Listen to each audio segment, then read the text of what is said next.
eu vou conectar isso aqui com cachorro-orelha e os arquivos do Epstein. Para quem não está acompanhando, arquivos do Epstein tem a ver com a ilha, tem o formato da Nickelodeon, etc. Mas eu vou ler aqui e vou pontuando. Isso aqui é do oficial, tá? É do Itamaraty, é o órgão especificamente dos diplomatas. Então, olha só, quem representa o país, o presidente, para o exterior. Claro que é o presidente também, mas para o exterior, os diplomatas representam nos consulados, enfim. Vamos lá. O Sudeste Asiático tem se consolidado como o principal foco de tráfico de cidadãos brasileiros para exploração laboral. Ou seja, vou pontuando. Exploração laboral. Aqui ele não colocou trabalho, né? Ele colocou exploração laboral. Em outras palavras, trabalho escravo. Por que ele não bota trabalho escravo aqui? A palavra trabalho, na etimologia da palavra, já significa algo ruim, porque vem de uma palavra, se não me engano, em latim, que era um instrumento que se chamava tripalium. E aí veio trabalho, a progressão da palavra.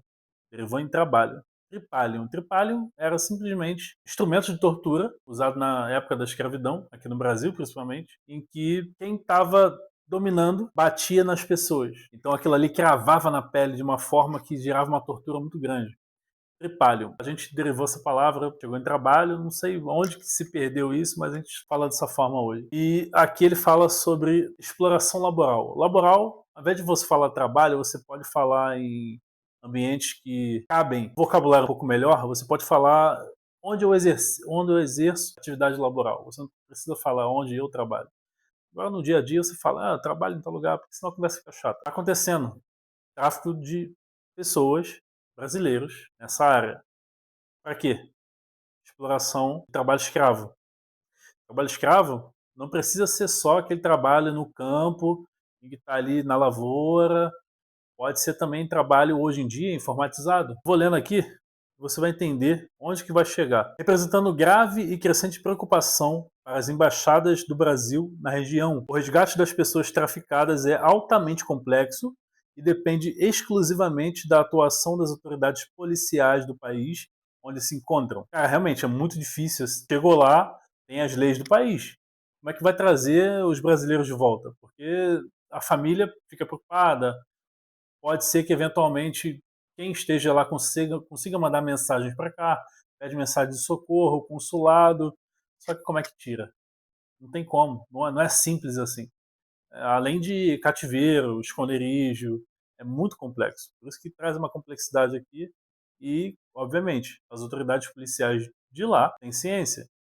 Porém, uma observação que eu vou falar quando chegar na parte de falar os países aqui. Os brasileiros aliciados, ou seja, eles foram aliciados, eles foram persuadidos a. Persuadido nem é a palavra certa, porque persuadido tem uma conotação positiva.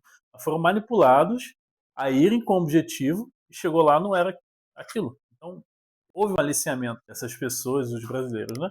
Em sua maioria jovens, perdi o texto aqui. Aqui.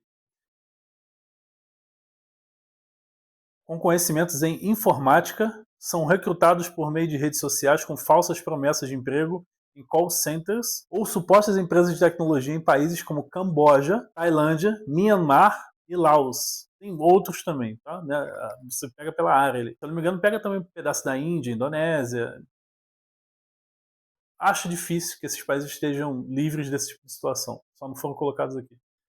As ofertas direcionadas especificamente a brasileiros incluem salários aparentemente atrativos, comissões por ativos vendidos, quanto mais vende, mais ganha, e custeio de passagens aéreas. Promete que vai voltar para o Brasil, mas não volta. Ficando pessoas, é uma máquina de dinheiro isso aqui. Vou chegar onde que essas pessoas aqui conseguem esse tipo de trabalho?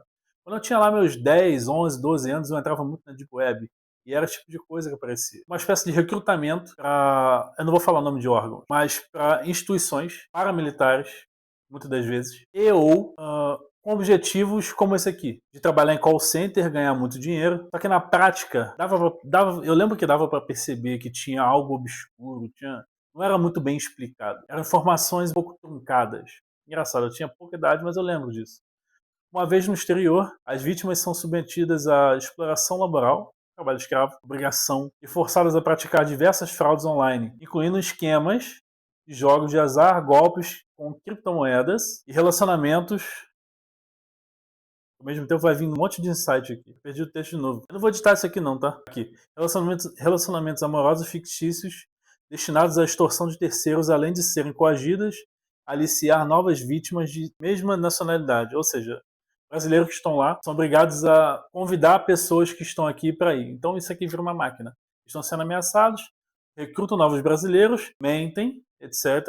Mas não é culpa dele. Ademais, mesmo após a eventual liberação, as vítimas podem enfrentar dificuldades para retornar ao Brasil, sobretudo nos casos em que estejam com o visto vencido, situação em que se faz necessária a obtenção de autorização de saída junto às autoridades migratórias locais, além do pagamento de multa pelo período de permanência irregular.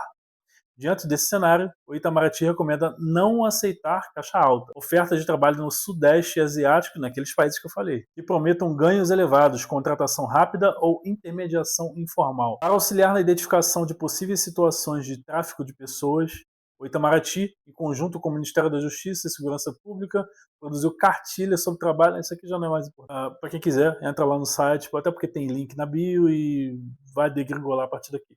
O que o cachorro orelha tem a ver com isso aqui?